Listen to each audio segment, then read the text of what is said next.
Morning students. Marsilea हम लोग पढ़ रहे हैं और मार्सिलिया में कल मैंने आपको बताया था कि किस तरह से फीमेल गैमेटोफाइट का फॉर्मेशन होता है और उसके बाद फिर हमने फर्टिलाइजेशन की बात करी, जाइगोट के फॉर्मेशन की बात करी, फिर वापस कैसे एम्ब्रियो बनता है और एम्ब्रियो से वापस यंग स्पोरोफाइट का फॉर्मेशन कैसे हो जाता है। तो हमने जब शुरू किया था तो हमने मार्सिलिया के जनरल कैरेक्टर्स के साथ शुरू किया, उसकी मॉर्फोलॉजी के साथ शुरू किया, उसकी बाह्य आकारी की हमने देखी, शारीरिक संरचना हमने देखी कैसे होती है। तो हमने देखा था कि प्लांट जो है वो रूट, स्टेम और लीफ में डिवाइडेड है। स्टेम चूंकि अंडरग्राउंड है, जमीन के साथ साथ चलता है, प्रोस्ट्रेट है, तो हमने उसको राइजोम कहा और उस राइजोम की और लीफलेट की और लीफ की और पीटियोल की रूट की हमने एनाटॉमी देखी। फिर उसकी आंतरिक संरचना हमने देखी और उस आंतरिक संरचना में जो सबसे इंपॉर्टेंट चीज थी वो थी कि मार्सिलिया के राइजोम में प्रेजेंस ऑफ एम्फीफ्लोइक साइफोनोस्टिलिक कंडीशन। उसके बाद फिर हम रिप्रोडक्शन पे आए। रिप्रोडक्शन पे मैंने आपको बताया था कि जो वेजिटेटिव रिप्रोडक्शन होता है वो दो तरीकों से होता है, एक ट्यूबर्स की मदद से होता है और दूसरा फ्रेगमेंटेशन से होता है। फिर हमने बात करी थी asexual reproduction, means reproduction with the help of spores, और उस स्पोर्स में हमने बात करी थी, मैंने आपको बताया था कि जो मार्सिलिया होता है वो हेटेरोस्पोरस टेरिडोफाइट है, मींस विषम बीजाणु का है। एक से अधिक नहीं, दो प्रकार के बीजाणु का इसमें निर्माण होता है। फिर हमने माइक्रोस्पोरेंजियम, मेगास्पोरेंजियम बीजाणु धानियां जो बनती हैं उनके बारे में बात करी और सबसे इंपॉर्टेंट बात करी उस स्पोर प्रोड्यूसिंग ऑर्गन के बारे में, वो स्पेशल संरचना जिसके अंदर बीजाणु धानियों का निर्माण होता है उसको हम कहते हैं स्पोर। फिर वो गैमेट्स का फॉर्मेशन हुआ, मेल और फीमेल गैमेट्स का, और फिर उनके फ्यूजन से फर्टिलाइजेशन से जाइगोट बन के नए प्लांट का फॉर्मेशन हुआ। तो हमने जहाँ से शुरू किया था हम लौट के वहीं आ गए थे और इस पूरे प्रोसेस को कहते हैं लाइफ साइकिल, जीवन चक्र। तो मार्सिलिया के आज हम लाइफ साइकिल के बारे में बात करेंगे। बेसिकली कुछ नहीं, मैं आपको लाइफ साइकिल ड्रॉ करके बताऊंगा कि इसकी जो लाइफ साइकिल होगी वो कैसी होगी। हम सब जानते हैं, हमने पढ़ा है, हम होमोस्पोरस टेरिडोफाइट की लाइफ साइकिल भी पढ़ी है, हेटेरोस्पोरस टेरिडोफाइट की लाइफ साइकिल भी पढ़ी है और लगभग वैसा ही यहाँ पर भी है, बस खाली एक विशेष रचना जो आती है उसके बारे में हमको थोड़ा सा मेंशन करना। सबसे पहले तो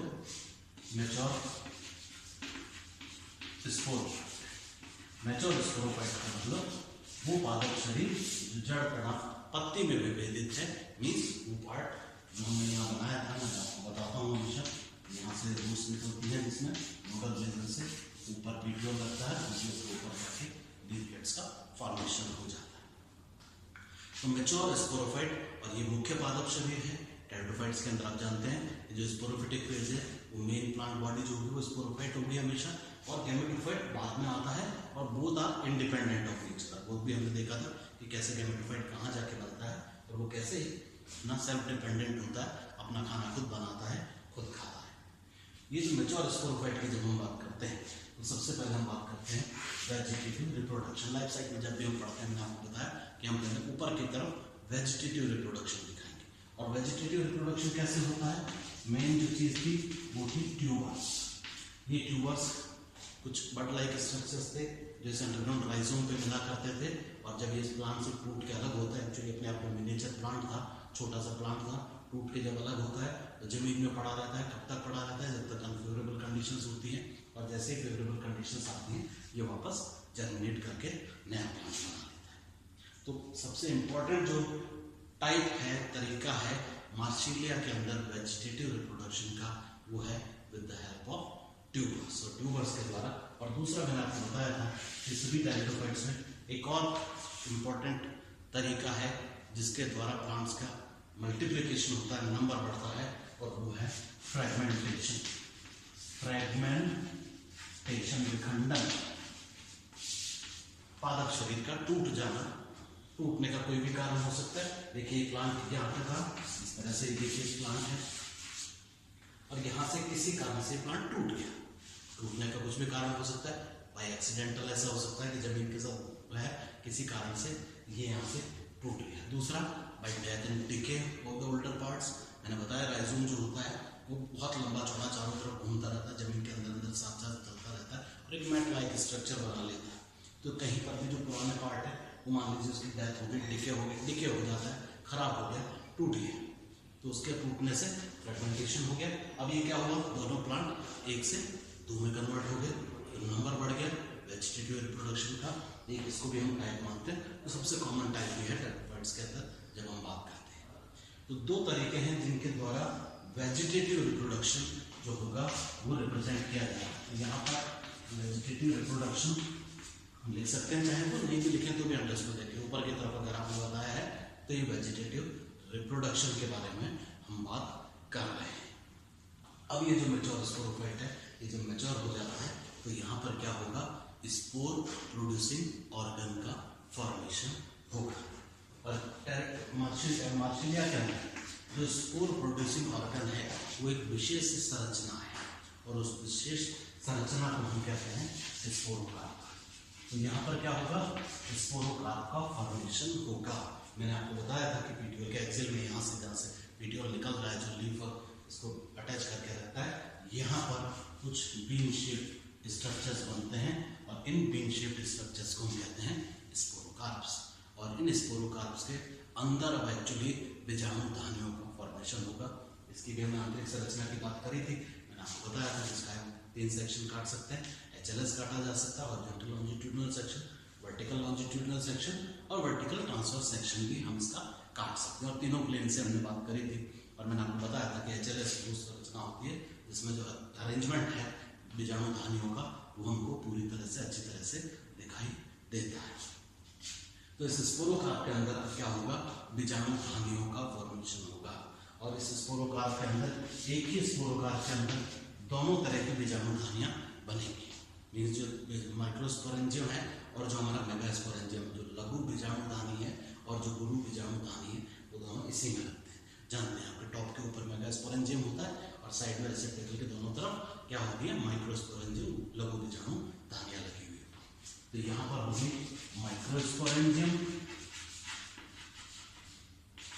मीन्स लघु बीजाणु धानी, और एक होगी मेगास्पोरेंजियम मीन्स गुरु बीजाणु धानी। तो लघु बीजाणु धानी और गुरु बीजाणु धानी, माइक्रोस्पोरेंजियम एंड मेगास्पोरेंजियम। इस माइक्रोस्पोरेंजियम और मेगास्पोरेंजियम में क्या होगी, microspore mother cell, microspore mother cell, और यहां पर क्या होगी, मेगास्पोर मदर सेल। बीजाणु धानियों के अंदर जो स्पोरोजेनस टिश्यू होता है वो फिर कन्वर्ट हो जाता है किसमें, स्पोर मदर सेल्स में, उन कोशिकाओं में जिनके अंदर की हमारा स्पोर का फॉर्मेशन होता है। तो माइक्रोस्पोर मदर सेल और मेगास्पोर मदर सेल। अब खाली स्पोर मदर सेल नहीं कहेंगे, क्यों नहीं कहेंगे, क्योंकि हेटेरोस्पोरस लेप्टोस्पोरेंजिएट फर्म है, हम जानते हैं। तो 2 तरह के स्पोर्स। अब ये जो माइक्रोस्पोर मदर सेल है और मेगास्पोर मदर सेल, दोनों में एक विशेष एक्टिविटी होती है। क्या कहते हैं उस विशेष एक्टिविटी को, मियोसिस। जो डिवीजन होता है किस तरह का होगा, मियोसिस टाइप का डिवीजन होगा, रिडक्शन डिवीजन भी जिसको हम कहते हैं उस तरह का होगा। और क्या होगा, माइक्रोस्पोर मदर सेल क्या बनाएंगी, माइक्रोस्पोर्स, और मेगास्पोर मदर सेल्स क्या बनाएंगी, मेगास्पोर। तो यहाँ बन जाएंगे माइक्रोस्पोर और यहाँ पर बनेगा मेगास्पोर। देखिए दोनों का रिजल्ट चल रहा है। तो इंपॉर्टेंट चीज यहाँ पे याद रखने की क्या है, मियोसिस। मियोसिस जैसे ही हुआ, जो सेल डिवीजन की जो टाइप है वो कौन सी होगी, मियोसिस टाइप की, रिडक्शन डिवीजन टाइप की, जिसमें 1 से 4 सेल्स बनती हैं, और जो 4 पुत्री कोशिकाएं बनती है उनके अंदर जो क्रोमोसोम्स की संख्या होती है वो मदर सेल से कितनी ही रह जाती है, आधी रह जाती है। तो एक्चुअली माइक्रोस्पोर मदर सेल ये डिप्लॉयड संरचना है। क्यों है, क्योंकि स्पोरोफाइट है, मैंने आपको बताया था। यहाँ पर भी यही होगा, मेगास्पोर मदर सेल भी डिप्लॉयड होगी, 2n होगी, लेकिन मियोसिस होने के साथ ही जैसे ही माइक्रोस्पोर बना और मेगास्पोर बना, क्या होगा, कैसा होगा, ये n डिप्लॉयड। क्यों, क्योंकि मियोसिस का रिजल्ट है। जितनी माइक्रोस्पोर मदर सेल्स बनती हैं उनके 4 गुना माइक्रोस्पोर्स का फॉर्मेशन होता है, और जितनी मेगास्पोर मदर सेल्स बनती हैं उनके 4 गुना मेगास्पोर्स का